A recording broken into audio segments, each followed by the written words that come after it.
a good day to go out to my crafting shed and do some crafts. Here we go.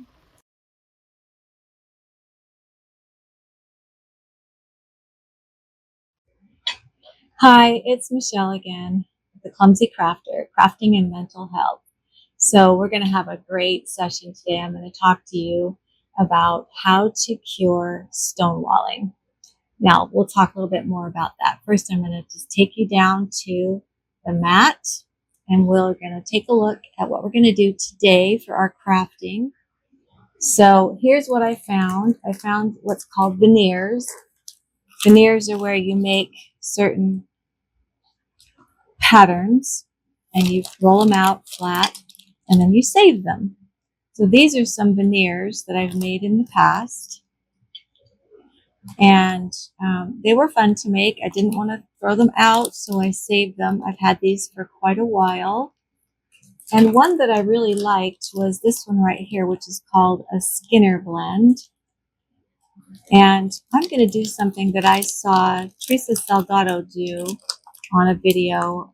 She's Tiny Pandora. If you guys want to go see her, she's got a great website. She's the one I told you about that does the polymer clay convention. And she's doing it again 2025 in April. It's on her website, tinypandora.com. If you want to come, we're going to have so much fun. And if you haven't ever done polymer clay before, you might want to get a little bit versed in it, because these are the women who usually come to this, have their own Mercado machines, and they've done polymer clay for a little while, not necessarily a long while, because when I first went to this, I'd only been doing it a couple of years, and they're very helpful. They take you under their wing. They really help you a lot. Now, this has been in that package for a long time, so it's a little bit stiff, and it's a Skinner blend, which you can figure out how to do online. So I'm not going to show you much other than the Skinner blend is colors that blend from light to dark, or whatever color you blend it into another. I'm going to put this in my machine. See how that's breaking right there? And I'm going to blend it a little bit more until it's not breaking like this. Yeah, see, so it's pretty crumbly. We can get the crumbles out of that. I found this. So here we have this. We have our Skinner blend. We have our beautiful cabochon. And what Teresa Salgado had done is she made this beautiful donut, and then she put the cabochon right in the middle. And I'm going to try and do something like that. Now we use scrap clay for the base. And so here's going to be the underneath of the donut. And so we'll use this scrap clay. And what I did is I ran it through the thickest setting of my pasta machine, and then I doubled it. And so what we want to do is we're going to dome this. We're going to make a dome with this donut. And we're going to do that by putting some plastic over it. And I'll show you how that works. But anyway, so first of all, with stonewalling, you make an appointment with your partner. And the second thing that you do is you use timeout. And then the third thing you do is you set a time limit, because remember, these problems are not resolvable, not in one session. They're things that you talk about over and over again over time. And so that's what you do. Now, what your goal here is not to resolve something, but to more deeply understand your partner. And what I mean by that is what people don't do is they keep trying to change someone's mind to be like my own. And that's not the goal. The goal here is to more deeply understand why my partner has the point of view that they have. And it comes from deep values that they each hold. Okay, so the example that Dr. Gottman gave is that, okay, so here's the thing. Do you remember times when you were young when something happened and you said to yourself, I am never doing that when I grow up? That was you developing a value system. There were other times in your life where you met someone that you said to yourself, that's how I want to be when I grow up. And again, that was you developing a value system. And those value systems will sometimes clash with the other person that you're with. And that's what creates these unresolvable issues. The example of that Dr. Gottman gives in his book, or in his videos actually, is of a couple who are fighting about money. Now, the guy, whenever he gets a hold of their extra money, he does adventures. So he goes skydiving, he goes river rafting, he does all kinds of adventures with their extra money. The woman, when she gets a hold of her extra money, she saves it in an account that doesn't have his name on it. You can imagine that causes problems. So Dr. Gottman wanted to get to the bottom of what value was clashing with the two of them. So here's the questions that he asked them and that they are told to ask each other. And I want you to write these down if you want to, because these are what you ask each other. First thing you ask each other is, what does this mean to you? Okay, so he asked the husband, what does having money to spend on these things mean to you? And he finds out from the man that it means that he has freedom to have as many experiences in his life as he can possibly have. Then he asks the question, what is the history of that? What he means by that is, where in your life did you make that decision you had to do that? And he talks about an experience when he was 16 where he got in a car accident and he made a decision right then that he was going to have as many experiences as he possibly could, because you never know when life is going to end. And he asked him about all the feelings that he had about that. So that's the third question. What are all your feelings about that? And he talked about all the intense feelings that he had in that moment about really making that decision. Then he goes over to the wife and he says to her, what does it mean to you to have money to put away? And she says, it means I'll be secure and I won't ever have to ask people for money. And he says, what is the history of that? And she talks about her parents being in their 70s. They still have to work and they're asking their children for money. And she has vowed never to have to do that. And he talked about all her feelings about that. And she talks about the frustrations, the hardships, the anger, that her parents never put any money away. She vows never to have to do that to her children. So you can see that they have conflicting values. And these are the kind of things that create these unresolvable values between you and your partner. The two of you have to get down to what that is. So you're just on a fact-finding mission with each other, as why do our values collide? And then the last question you ask together is there any place that we could compromise with each other so we both can keep our values? And that's what creates these unresolvable issues that couples fight about.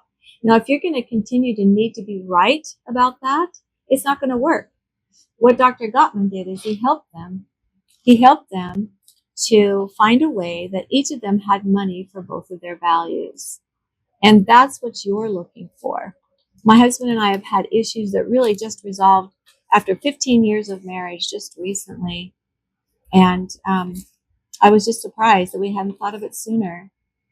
Now, this is a piece of Ziploc bag. I hope it works. But if you spread plastic wrap over this, when you push down on the cutter, it's going to start doming this donut. Now, I hope that this will work, because that's pretty thick, that plastic bag. So I'm hoping it'll work. But remember, I'm clumsy, so we don't know how this is going to work. I'm going to use an acrylic block. I'm just going to push down as hard as I can on this. Oh. And as you push down, it kind of makes a dome with the clay. Oh my goodness. Ugh. And then once you've got kind of a dome on the clay, you do have to lift up the cutter and then finish cutting through this way. Yeah, because it won't cut all the way through because of the plastic, and it makes a domed situation. You can even turn these like this, yeah. Anyway, but that's how you resolve unresolvable issues. You make an appointment, you use time out if necessary. You make sure you just set a time limit and only talk about it for a certain amount of time, because it's not resolvable. Look at that. Look at that, it worked. Look at that. Now I'm thinking that once I put the glaze on it, which I'll probably do after I bake it, or maybe I'll do it before, I don't know for sure. You can put glaze on beforehand and it just bakes into it. Yeah, I might put it on before and just let it bake in. Okay, there's the donut, and this is what she did is she put the cabochon in the middle of it there. I don't know if I got enough contrast the way I put that donut there. See, I did get a little bit of contrast on the side over here. Or maybe I'll do like this. You can do it with oval shapes too, and then just turn the donut into an oval or other shapes. Anyway, the questions are, I'm going to tell you the questions again. Is what does this mean to you? What's the history? What are all your feelings about it? And then the last question you ask each other is there a small compromise we can come to?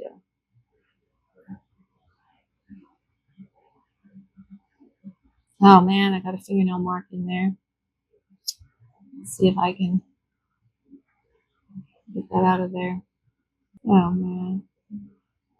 Let me see if I can get that out. Let me just get one of these silicone tools over here. See if we can blend it out. Okay, love silicone tools. We'll just blend it, and see if we can get it out. So this is how you fix your clumsiness right here. But anyway, that's how you fix stonewalling, which is one of the 4 things that predict relationships will end.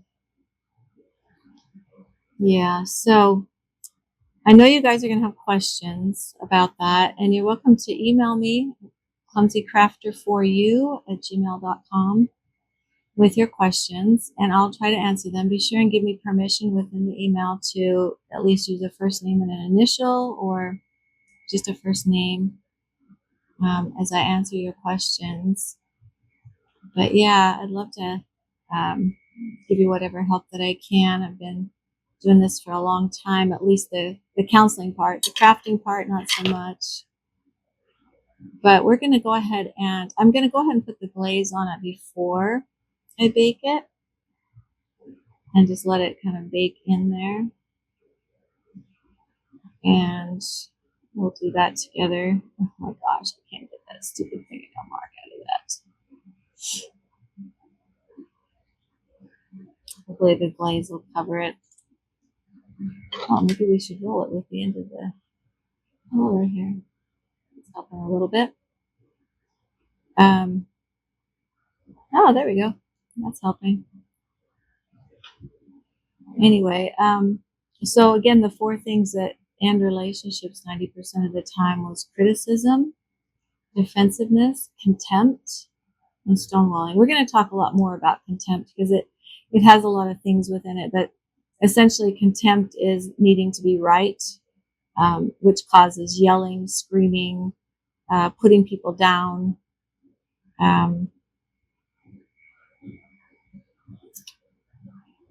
Domestic violence is in there. I mean, any of the reasons that people end up doing horrible things is because they need to be right, and their view of the world is the only view that they'll accept. And so that's called contempt. And the single best predictor that relationships are going to end is contempt. Oh, look at that. I almost got it out. Oh, I think I got it out. Hopefully I didn't make any more with my nails. Okay. It's okay. It's all right. Looks like it worked. So I want to make sure this is going to fit in there. I'm actually going to cook it with that in there. Put this in there, and then I'll pop it out and glue it in. We want to make sure that it fits in there nicely, or how we want it in there. But yeah, so the thing about contempt is that I just see so much of that nowadays because we're in a society where people are very polarized in how they think. Now, if you want to know why that happened, I mentioned before that there's a video called Social Dilemma, It talks about the ways that they've kept us on the internet is by only showing us things that are more and more radicalized towards our point of view. And that's how they keep us on the internet, is by showing us only things that are more and more of our own interest. And so what it does is it polarizes us towards things that are only our own interest. See how I'm just going to try to take that clay and pull it over this cabochon a little bit. Let's pull it in there a little bit. Now if I try to put glaze on it, I don't want to get it on the cabochon.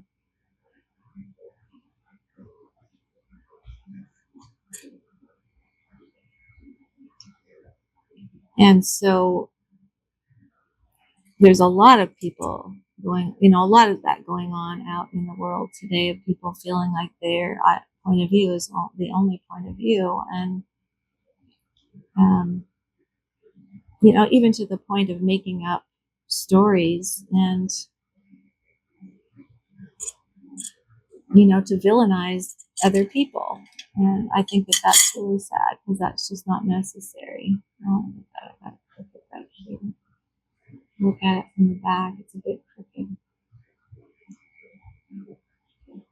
This will be the cabochon. There we go. Let's put it a little more centered. There we go.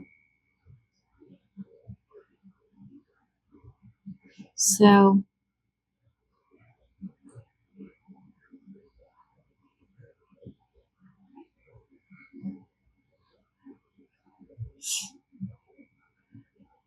can't tell if that's crooked or not. It looks okay.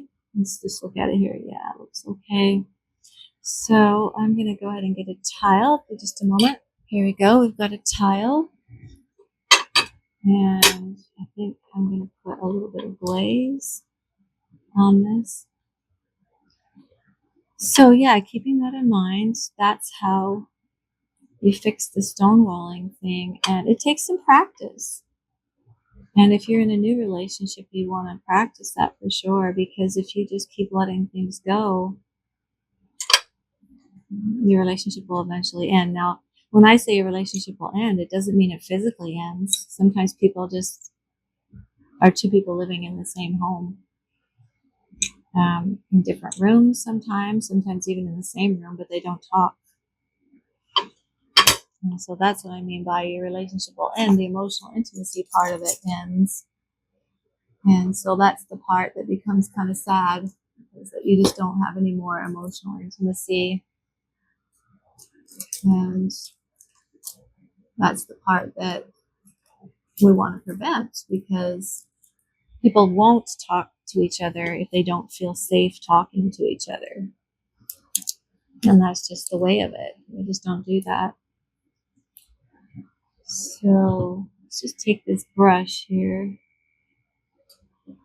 Let's see what happens if I brush on a little bit of this glaze. Ooh, look at how pretty that is. So this is Dragonfly Glaze from Folk Art.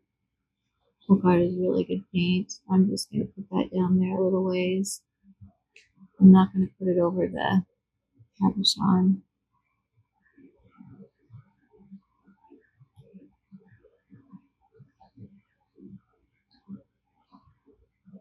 Ooh, that was too much. But yeah, so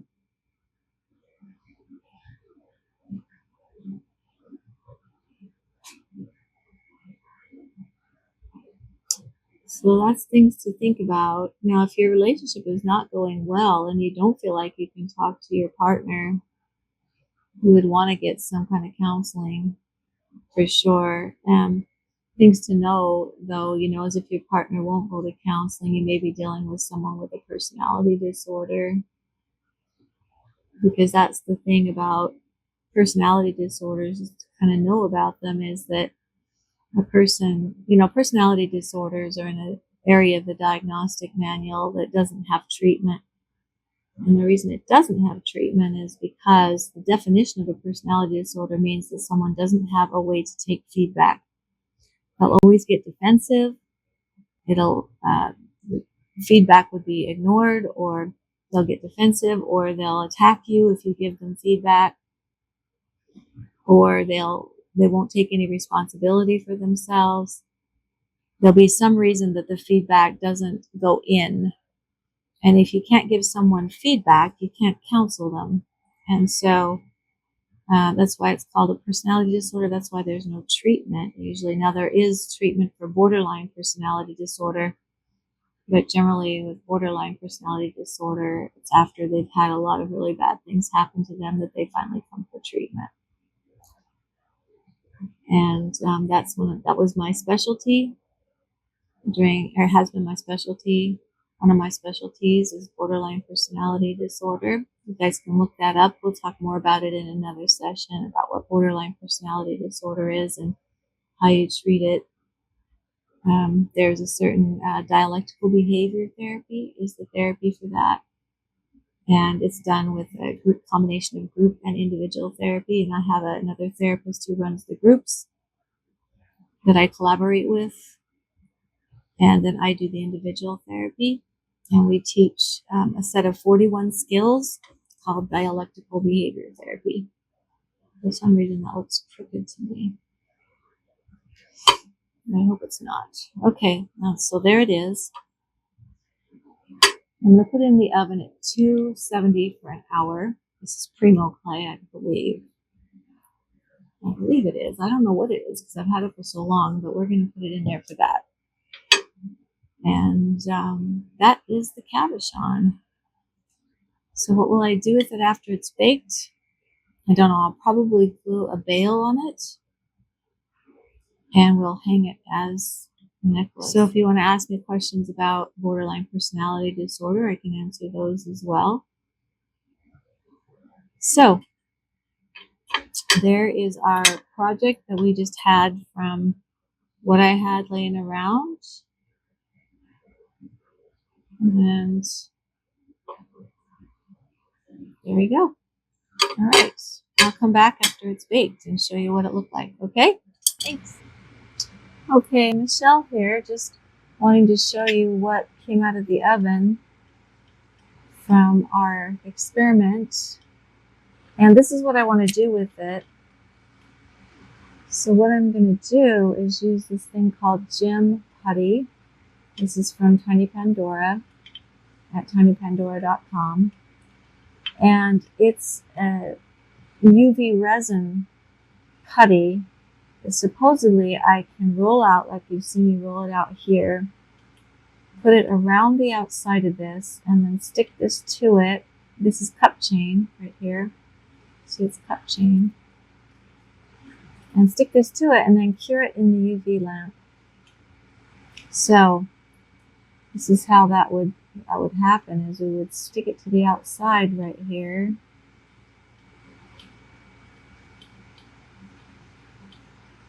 Let's see if we can make this work. Let me get up in the camera there. This stuff is very sticky. Let's see if I can get it to stick to the outside of this. It's sticking a little bit to the outside.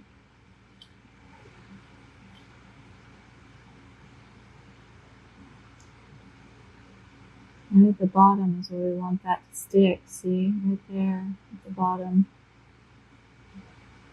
And just roll that around. It broke off, which is fine because it looks like we've got it all the way around. And set that down, and then we would put the cup chain all the way around like this. And do I have any there? Yes, I do. And we would stick it to it.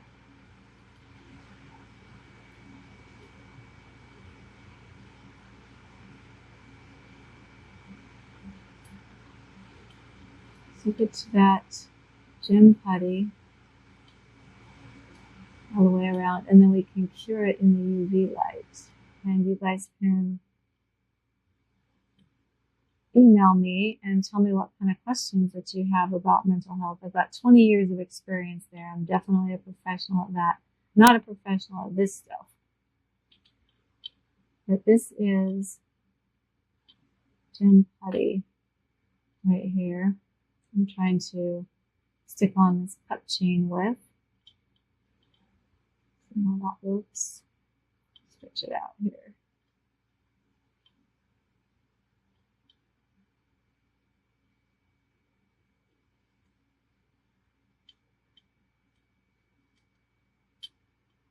And it sticks to the sides. And I probably should have done this on something besides this. Now we have to pull it up. Oh, it's coming up. Look at that. Came up very easily. Let's make sure this is all pushed around and we like how it looks. I actually do like how that looks. It's very pretty. And I'm going to go put it in the UV light. And I'll probably put a glue-on veil on the back of it and string a beautiful chain on it.